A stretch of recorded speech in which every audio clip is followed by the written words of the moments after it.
Welcome to the Veterinary Rehabilitation Podcast, where we aim to help fellow veterinary rehab therapists increase their knowledge and elevate their practice. I'm Megan Kelly. And I'm Anae Lloyd. Together, we bring you the latest insights, research, and information in the field of veterinary rehabilitation. This podcast is brought to you by Onlinepethealth, a leading continuing education membership for veterinary rehabilitation therapists. With Onlinepethealth, you'll have access to a wide range of online resources to help you stay up to date with the latest techniques, advances, and trends in the industry. Our podcast features in-depth conversations with leading experts in veterinary rehabilitation. They share their own experiences and knowledge to help you improve your practice. Whether you're a seasoned pro or just starting out in the field, our goal is to provide you with the tools and the insights you need to succeed. So join us as we explore the exciting world of veterinary rehabilitation and help you take your practice to the next level. Hey vet rehabbers, in today's episode, Tanya Grantham from Animal Health and Hydro joins Anae to discuss the ethical considerations surrounding the use of mobility carts in dogs. They dive into various cases, including neurological conditions, amputees, and even dogs with end-stage osteoarthritis, exploring why mobility carts might have limited value for these situations.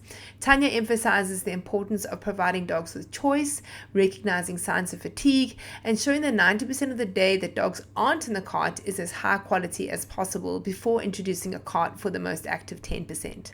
They also touch on the unique challenges faced by working and sporting dogs where mobility becomes an issue, and the crucial role of professional guidance in helping owners who might otherwise purchase mobility carts without proper support. Today, I'd like to say a huge thank you to Ellen from Therapy Talapkami for the shout out on Instagram stories about the Veterinary Rehabilitation Podcast. Please reach out to me at megan@onlinepethealth.com so I can gift you your limited edition Veterinary Rehabilitation Podcast mug. If you're looking for some free online learning, we've got you covered alongside our membership, which includes now over 500 hours of vet rehab specific content for equine, small animals, and hydrotherapy. We also offer free webinars through our limited access membership. The latest updates include The Biomechanics of Agility by Ariel Pachette-Markley, Capitalizing on Canine Cognition During Hydrotherapy by Ansi van der Walt, and Returning the Equine Athletes to Work After Injury by Lee Clark. You can go to onlinepethealth.com/free to sign up for any of these webinars. Before I head over to the chat, a quick word from our sponsors. Nada first developed her courses at the Colorado State University, where she started the Medical Acupuncture for Veterinarian Certificate program in 1998. In so doing, Dr. Robinson developed a science-based platform for veterinary acupuncture, the first of its kind. Today, Curicor Vet offers a comprehensive curriculum in integrative medicine with a rational evidence-supported foundation. Courses include medical acupuncture, photomedicine, botanical medicine, medical massage, and integrative rehabilitation. You can discover Curicor Vet at curicor.org. Right, over to Tanya and Anae. Hi, everyone, and welcome. Hi, Tanya. Thank you for joining me. Hello. Hi, everyone, and thanks to Online Pet Health for the invitation. It's wonderful to be back. So today we're talking about the ethical considerations in mobility cart use or wheelchairs or whatever we want to call them for dogs. And this is going to be a really interesting one that I'm very much looking forward to. All right. So Tanya, can you please introduce yourself and let us know what your interest is in today's discussion?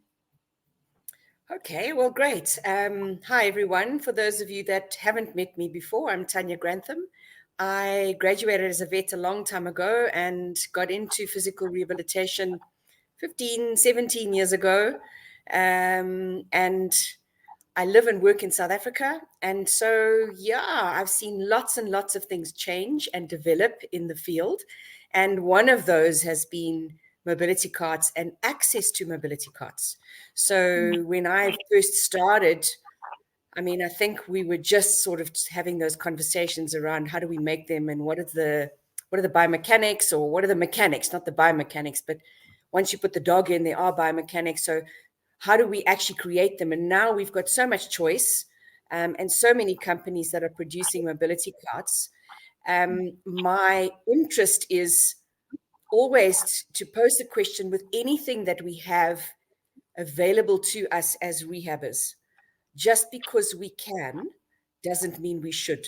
And I think the same applies to vets and anyone in a medical profession. And in fact, a lot of things that we do, just because we can do something, the question is, should we do it? And so my interest lies in the way that we approach our patients with regards to a decision.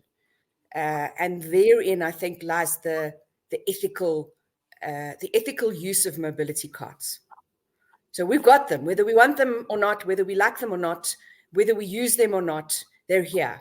And the more we can talk about the things that create a little bit of an upheaval and upset for us or not, the more we can talk about those things, the better equipped we are to make decisions in the best interests of our patients. And that's what I'm about. I love that. Thank you, Tanya. Hi, Charlotte. Hi, Barbara. It's great to have you guys here with us. So both from the UK, and Barbara, you're a vet nurse involved in canine arthritis management. So this is a very interesting topic.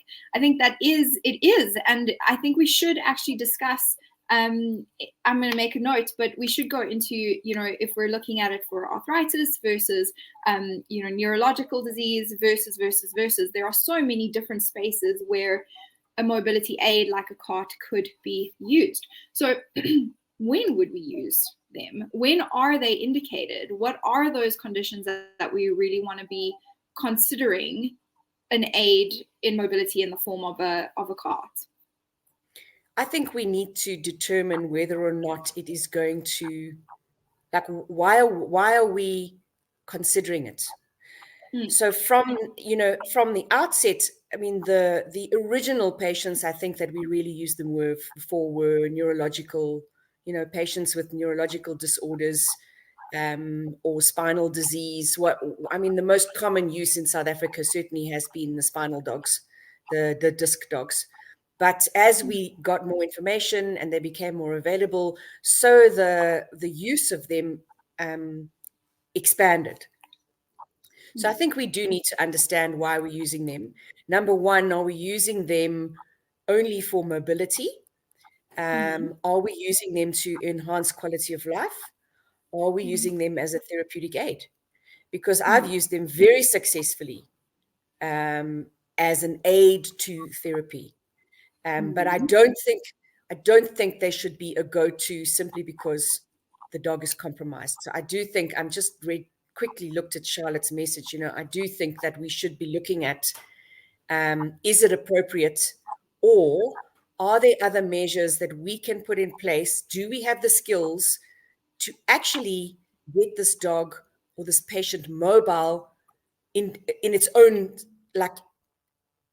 independently, as opposed to, are we just going to put it in a cart because it's convenient? I think therein lies a very dilemma and question. Sorry, and having said that, when I say convenient, anybody who has managed a patient in a mobility cart will understand that actually it is anything but convenient. And it requires a great deal of physical input from you as the pet parent, or even from you as the physiotherapist. And I certainly don't believe it's convenient for the dog. I love that you highlighted those different reasons. So are we using it as a therapeutic aid versus a mobility aid? And is it adding to quality of life? So what are our goals, and then how are we incorporating it?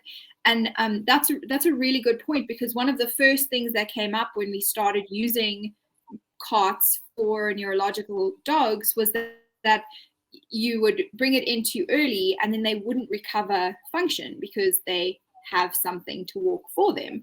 And so that was, I think, one of probably the first flags that came up for us, where we're like, wait, maybe this isn't what we wanted it to be. So I love that. And if we're thinking about, quality of life, how does a mobility cart add or subtract from quality of life? Yeah, I think that is, we can look at quality of life from a number of angles. So as a veterinarian, when we look at quality of life, we look at, has the dog got all of its basic needs, physiological needs, food, shelter, water, care and now, mobility. So if the dog is not able to move and we give it a cart, are we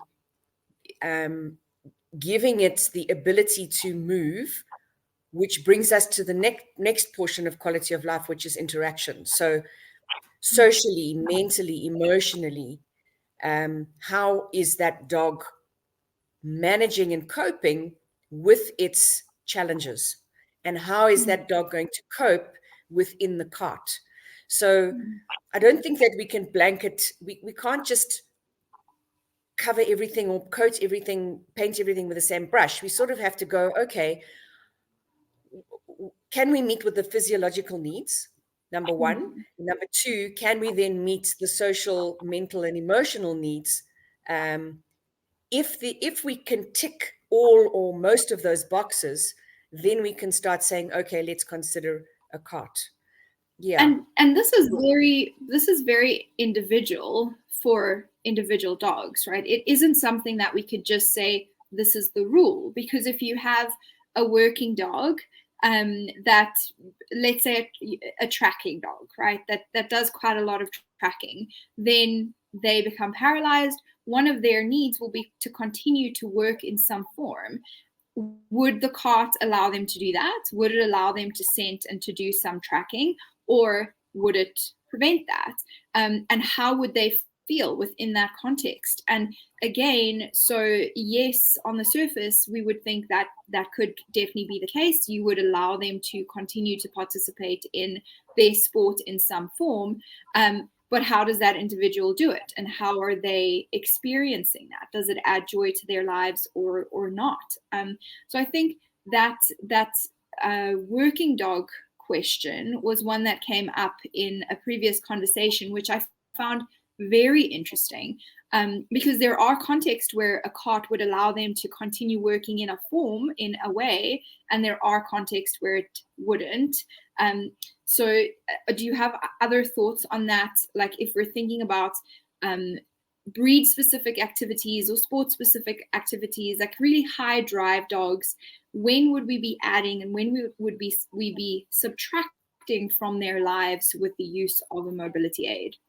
Yeah, so I mean, that's a great question. And my first thoughts would be, at what level of activity is that dog accustomed to? Number one, because while we can habituate dogs to the mobility cart, I'm not sure we can keep them in the cart all day.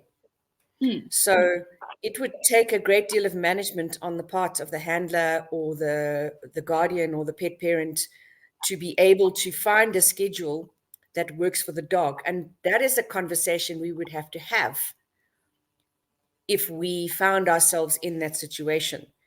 The second little sort of thing that is niggling at the back of my mind is we talk about working dogs and we talk about sporting dogs and we think they have to continue in the same manner.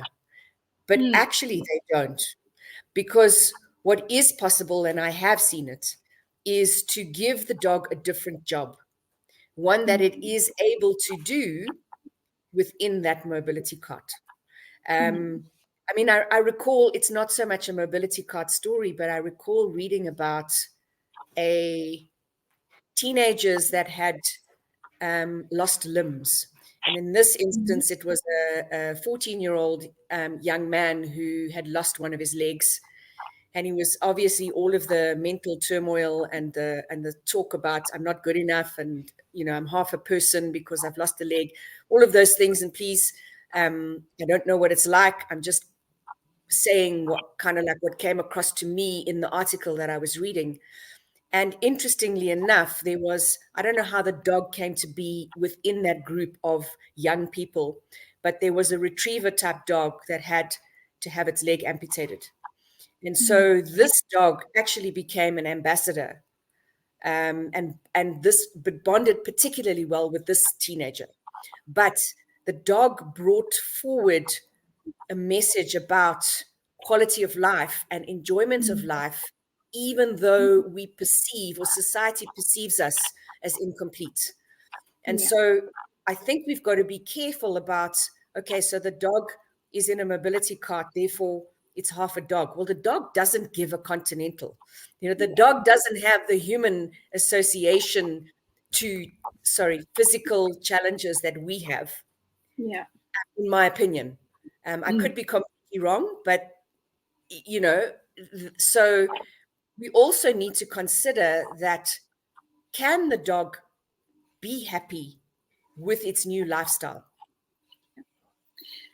Sorry, I digress.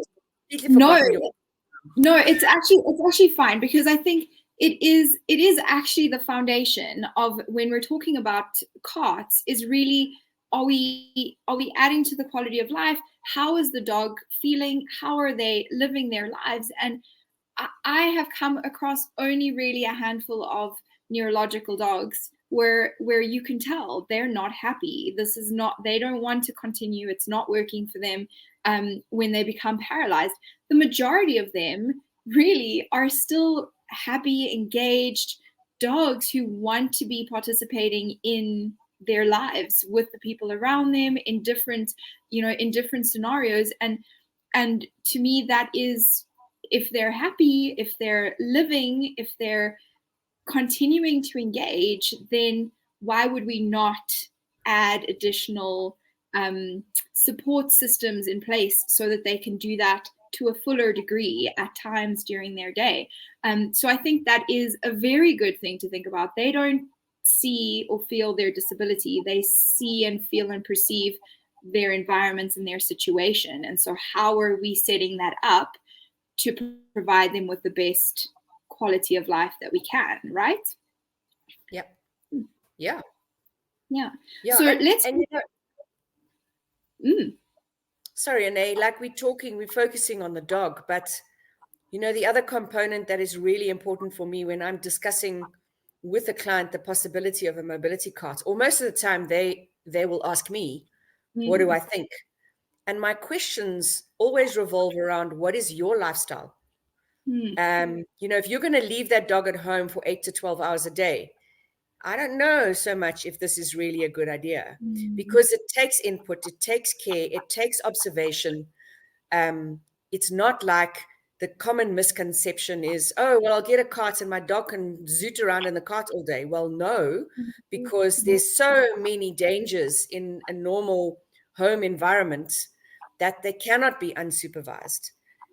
So, I think we've also got to consider, what are the capabilities and abilities and environment within the home? And how many other dogs are there? And how much care, how much time is there for care, and all of those things.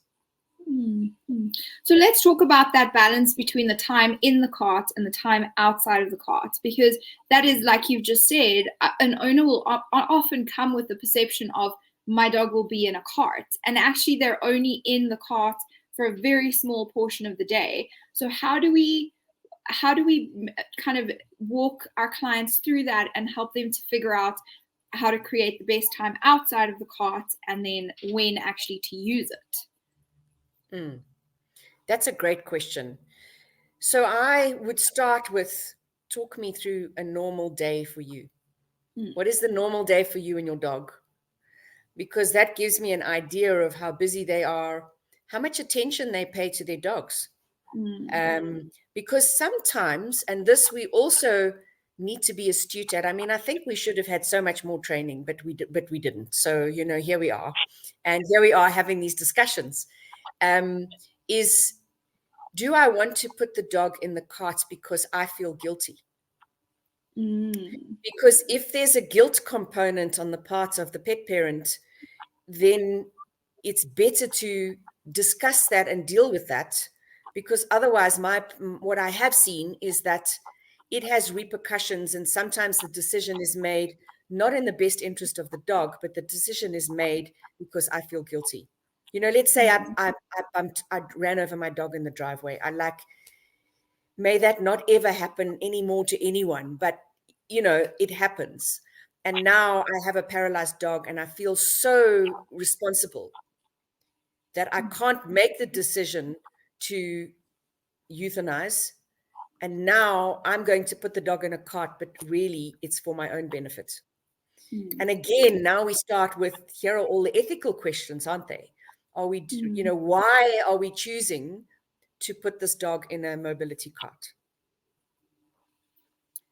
I think that's a really important one to consider, especially with this question, because it is often for the owner and not for the dog that we're doing it.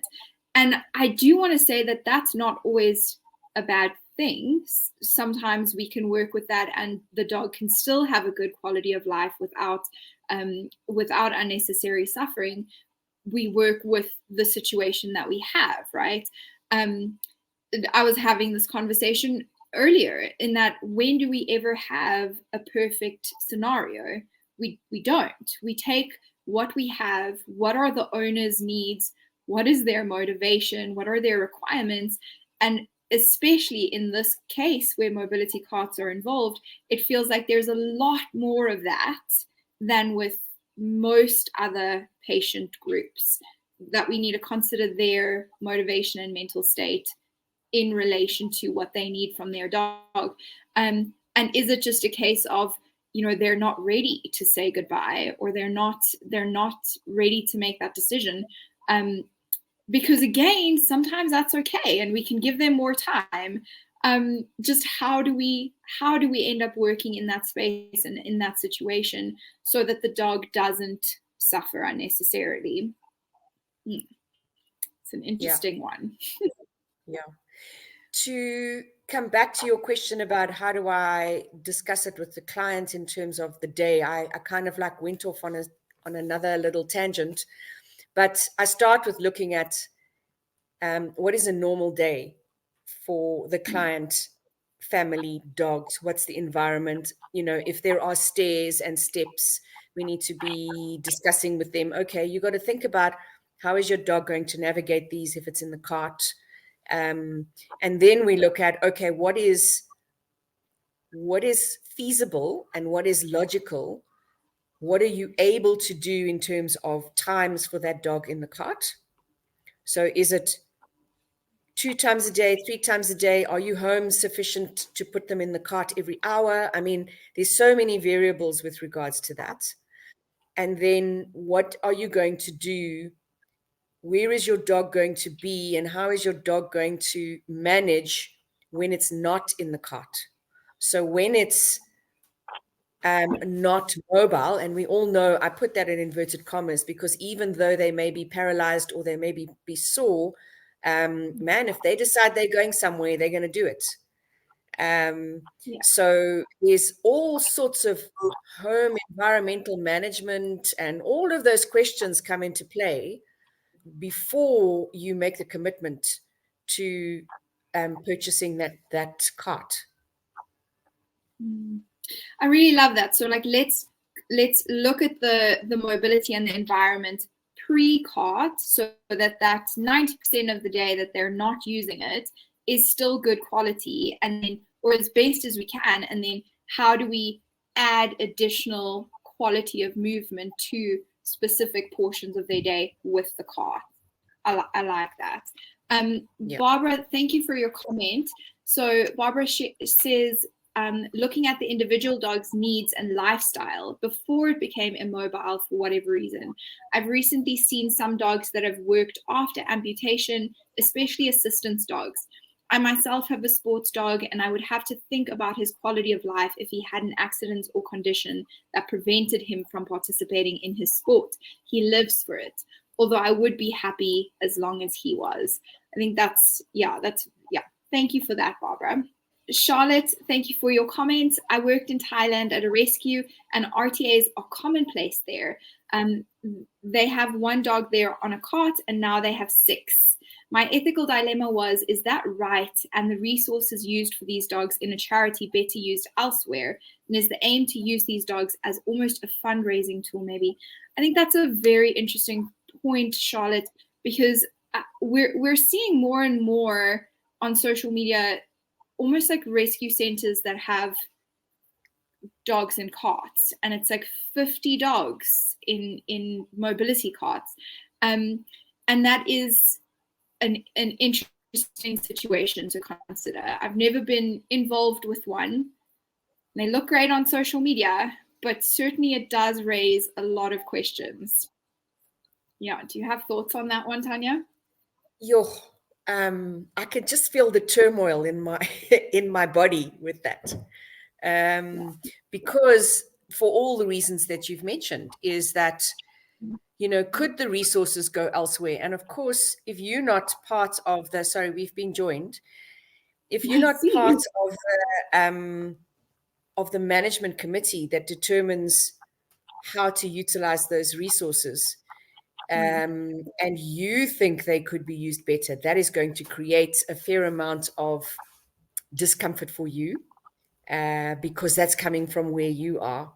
So whenever we're working with charity organizations, rescue organizations, I think the rescue organizations actually need to understand what is their goal, what is their role, why are they doing what they're doing, aside from the whole emotional aspect. And I think, that's a completely different talk, and I don't run a welfare. But I do think that there are a lot of organizations that do use certain of their rescues to fundraise. And the question I'm going to throw out there is, how wrong is that? So if they're using one dog to fundraise, one dog with a problem to fundraise, and they're getting a whole lot more resources in to enable them to sterilize, rehome, do primary health care, whatever the goal is of the organization, then is it as wrong as you perhaps think it is? I play devil's advocate all the time, and we've always got to make up our own minds about these things. And we all come with our own values, but also with our own judgments. Well, if that was me, I wouldn't do it that way. Well, it's not you. So where do you sit now with this question and this dilemma, which is really what we're talking about, And so when I look, I've done a fair amount of work with a number of welfare organizations. How, for those dogs that are perhaps in mobility carts within that charity or within that rescue center, what happens to the dogs when they're not in their cart would be more of an appropriate question for me. So how are those dogs managed because of their challenge, because of their mobility challenge? Not just, yay, we have a cart and we're going to take as many photographs as possible and show how happy these dogs are, all those dogs on the beach. And, we've seen stacks of them on social media now, haven't we? So what is happening behind the scenes would be more relevant for me. And it comes down again to what's happening in their home environment or in their living environment. Yeah, so really it isn't about that 10% of time that they're in the cart. It's about the rest of the time and what their quality of life is within that space. So yeah, I think that's honestly a very good place to start with our clients as well. Is like, let's make sure that the rest of the time is as good as we can get it. And then the mobility cart adds quality to mobility, to the times when we want to be active with our dogs. So that's really good. That's really good advice actually for our clients. Another thing that has come up is this opting in and out of the cart, right? So if we have a dog in a cart and they fatigue in that cart, how do they opt out? How do they say, I'm ready for a rest? Is that something, do we want to actually put a cue to that? Do we want to just make sure that our owners are very aware of signs of fatigue?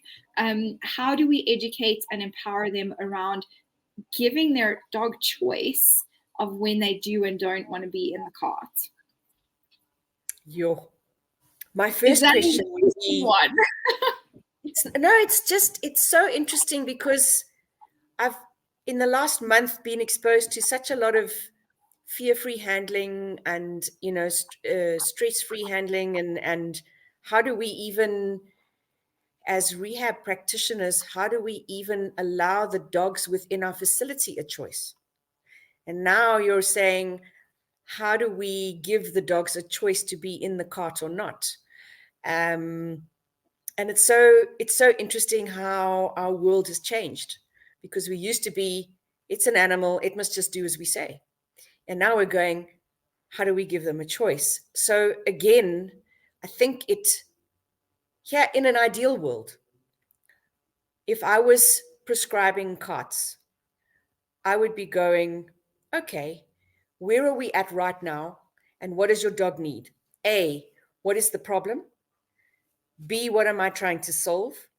C, what measurements do I have available to me to use regularly to establish, is there still quality of life? Then ideally, I think that as a rehabber, the responsibility lies with me to educate the client, but also for the client to understand that it is important that this dog is conditioned to his cart. So that's going to mean that we need regular visits. And if the goal is for that dog to go for a 2K walk or a 5K walk, we need to work on a program like we would with any other patient of ours to move the dog to the point where it can do the 5K walk. Physically, can we condition the areas of the body that are working to be able to withstand the physicality of what we're asking? In that training, we need to be able to convey to our clients the importance of calming signals, body language, all of the ways in which our dogs communicate with us. We need them to be on board with that, so that on a day where the dog says, I've had enough and you've only done 2Ks, you go, okay, fine, baby, let's go home. Yeah, and I do think that's it. If we can just recognize their signs of fatigue, then we're good. Then that can be managed well. They don't necessarily have to have opt-in and opt-out cues in place, although that would be great as well. My dogs are all barking at me to go outside, so I'm gonna have to let them out. But let me just ask this question from Barbara. There are lots of quality of life measurements out there available for both animal professionals and owners. How applicable are they for owners considering a cart? And would it help if there was perhaps a more specific or tailored one? Barbara, I really love that. And that's actually one of my own questions, is which quality of life measurements are applicable, and can we get something that's more tailored specifically to this scenario of use of a mobility cart? Yeah, I think that's a great question, and I think it's really appropriate. And my suggestion, because we've got a number of quality of life measurements tools that we use, we've got a number of mobility scales and pain scales as well, which rely on mobility, a lot of them. My suggestion for everyone would be, which one are you using? And which questions on, which parts or portions of that questionnaire are appropriate or not? And if they're not appropriate, what can I add as a practitioner? What do I want to measure? What do I want to know about what's happening with that dog outside of what I can see when it comes into my practice? So I think we've all got the ability to adjust those quality of life questionnaires and make them more applicable and more appropriate for dogs that are in mobility carts. And what I would encourage you to do, seeing as you asked the question, Barbara, is start one on your own and, put it on forums, and let's start the conversation, because somewhere, some very good soul is going to pick it up, and then the research will follow, because that's what happens, or someone will collate the data, and then we'll be able to go, okay, here, this is what we think. In the end, these things are also all discussions. They've come out of discussions and things that we've seen, that we've required, because we weren't getting the information we needed.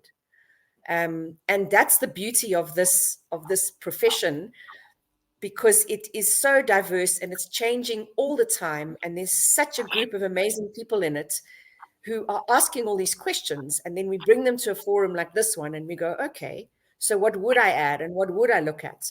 And the more we have those conversations, and the more it comes onto forums like this, the more we can say, okay, these are the things that we really want to include.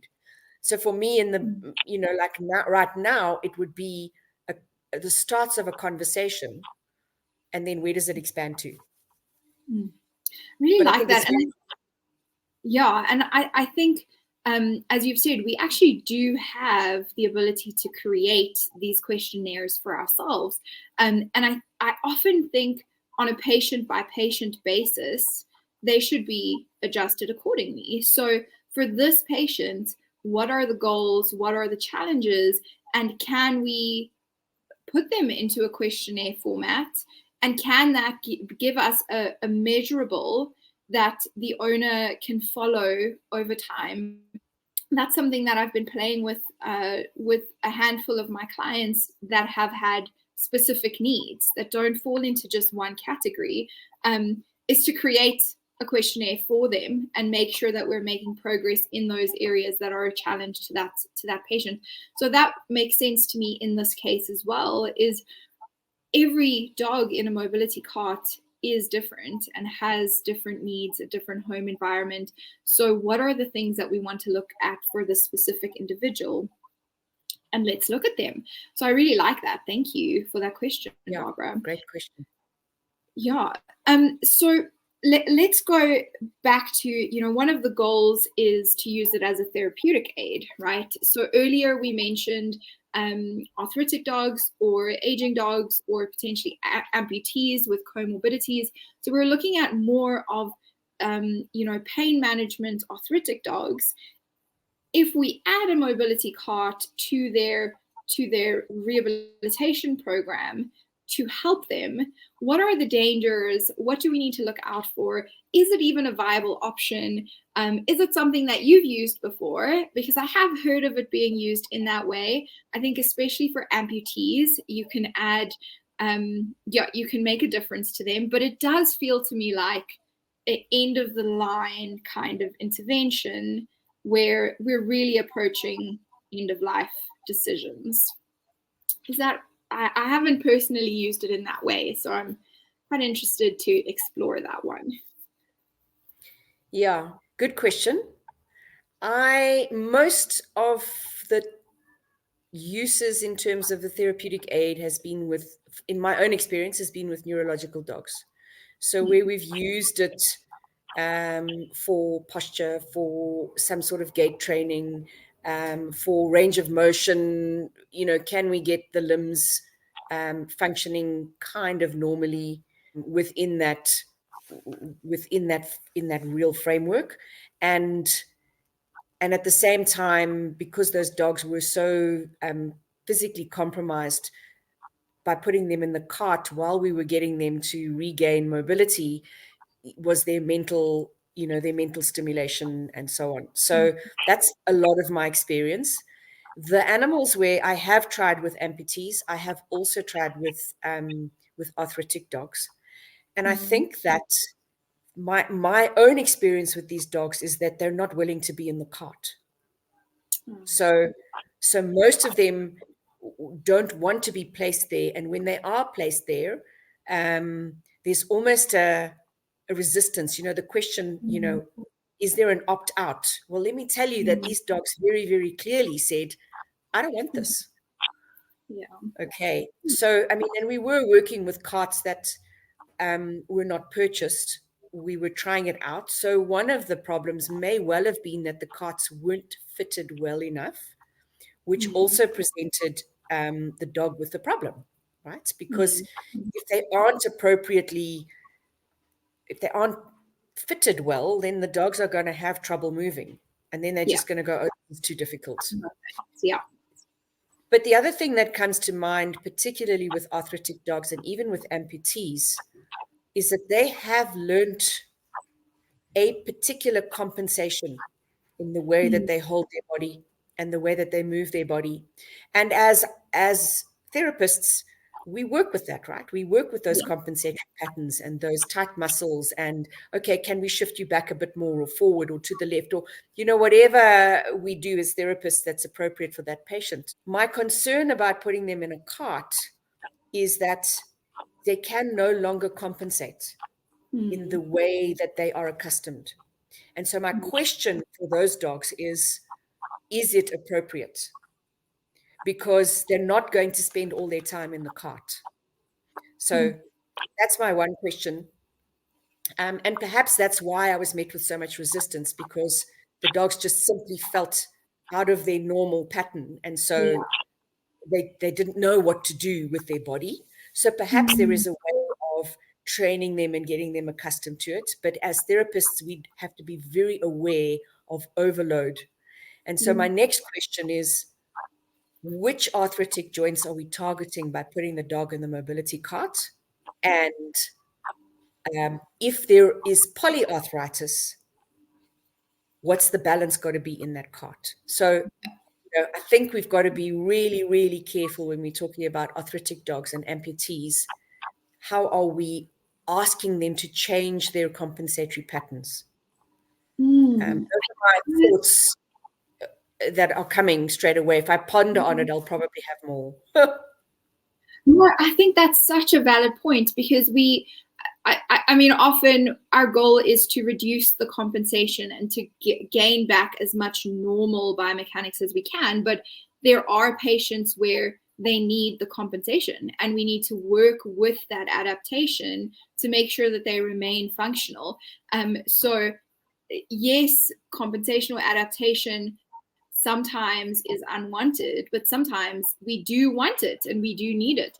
And that's a really important one for us to think about and recognize. It's not just put it in the bad box. We need to look at the patient. So I never actually thought of that, but yes, it does make sense.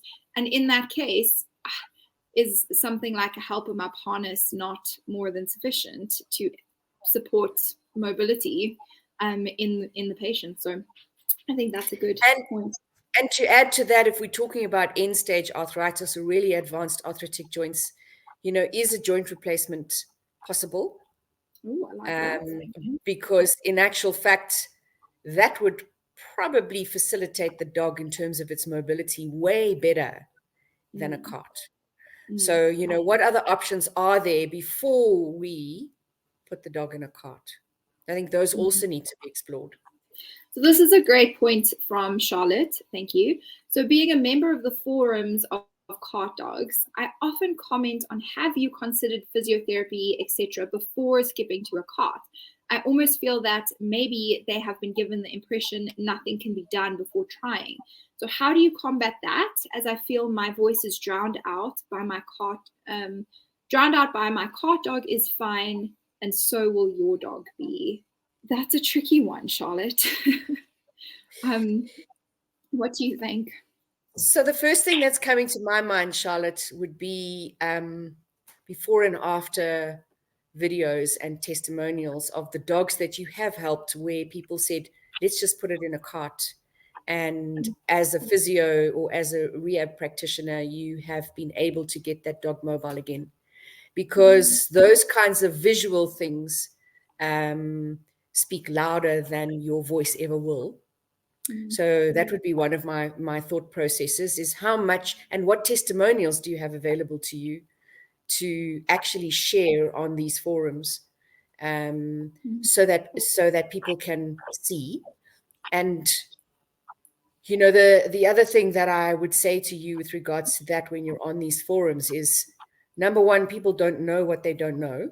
And so don't keep quiet about it simply because you feel like your voice is being drowned out. And number two, what you are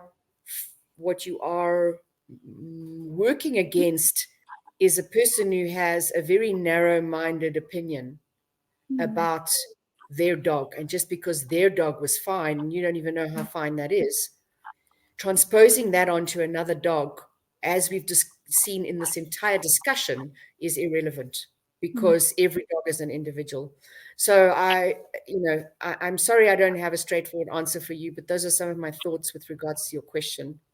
But don't keep quiet. I mean, keep on speaking up in the forums. Yeah, and I mean, I think if people are in a forum like that, does it provide education, or does it only provide conversation? Because a forum that's only providing conversation between owners, there's really limited value there, right? They can only really learn from one another's experience. And in the case of cats, no two dogs are the same, and they need to be considered separately. So providing education within that space could be a really good way to start shifting some people's minds. And I do also think that the people who are asking questions or questioning, they're not necessarily the ones that are asking those questions out loud. They're not necessarily putting their voices and their doubts and their concerns onto the forum. They're watching and listening and looking for those answers. So I agree, you should be continuing to speak up and sharing that information. And I would think that any way that you can bring it out of the comments thread of a specific patient and into more of an educational resource, that would make sense to me, so that it's not biased or specific to a dog. It's more generalized. These are the considerations we need to look at. These are the different things we need to weigh up. Watch out for. Are you looking for signs of fatigue? What is the 90% of your dog's day look like versus the 10% in the cat? And the more that they can see that kind of information come out, the more educated choices they'll make. That would be my thought on that one. Ooh, Barbara, thank you for that. So continuing from Charlotte's comment about physios, etc., surely most, if not all, dogs in a cart would benefit from physio or some other complementary therapy to support them. We're always referring to multimodal management in dogs with arthritis, but not one therapy alone, a combination of meds, home and exercise modifications, as well as physio, hydro, etc. I don't think any dog should be in a cart without support, but I do think it is the reality for a lot of dogs when their owners are kind of making the decision for themselves. How do we change that perception? How do we work with the mobility cart companies and say, hey, please don't sell these without support, so that the dogs can have the best possible outcome? Maybe that is a good idea. Like, work with the cart companies to make sure they're not just selling them. I don't know. What do you think, Tanya? I think, Barbara, you're absolutely right. And I feel the same way about amputees. We, as vets, we just lop off the leg and the dogs are fine. But in actual fact, for me, those dogs should have regular physio checkups throughout their life. Yeah. Because of the compensations that they're under. So I think that the dogs in carts are no different from my viewing point with regards to amputees. And so where does that conversation begin? I think it begins on educational forums, and it begins on other areas where you have a voice. And we just keep on plugging away. The more we know these things, the more we share the knowledge. Where can you speak about this? Where can I bring this to the attention of not only pet owners or pet parents, but the same as my veterinary colleagues? I mean, I believe very seriously that veterinarians need a lot of education in physiotherapy. They have a lot of assumptions about what it is that physios and rehabbers do. And the cart is no different. So where are the opportunities where I can or you can share your experiences and your knowledge? Where is there a forum where you can have these conversations? Because it's easy to have conversations with people who say the same things you do. It's way more difficult to go out there and put your neck on the line and go, this is really what we should be doing. And honestly, this is really what we we should be doing, is we should be going, well, actually, I disagree. Here's why. This is my opinion, and it's okay, and you don't have to be confrontational, but here's what I see, and here's what I recommend based on my experience. Tanya, thank you so much for being here with us today, for joining the conversation, and for always being willing to have the tricky discussions with me. I really appreciate it. It's a great pleasure, and I always enjoy them. And thanks to everyone who joined us live and everyone who watches us later. I hope there's some food for thought for you. Thank you. Bye, guys. If you enjoyed this podcast, please hit the subscribe button so you get notified every time I load a new podcast. I'm here every week talking to vet rehab therapists from all over the world about all things vet rehab. A big thanks to our sponsor, Curacle Vet. Their sponsorship allows us to be able to give this podcast to you for free, so please go and check them out at curacle.org. Please also don't forget to bookmark the next Vet Rehab Summit. It's on Saturday the 8th of November in 2025. Come and be a part of the world's largest online veterinary rehabilitation conference created specifically for you, the vet rehabber community. Online Pet Health members, you get VIP complimentary access to the Vet Rehab Summit. For more information about continuing education for vet rehabbers, you can go to onlinepethealth.com.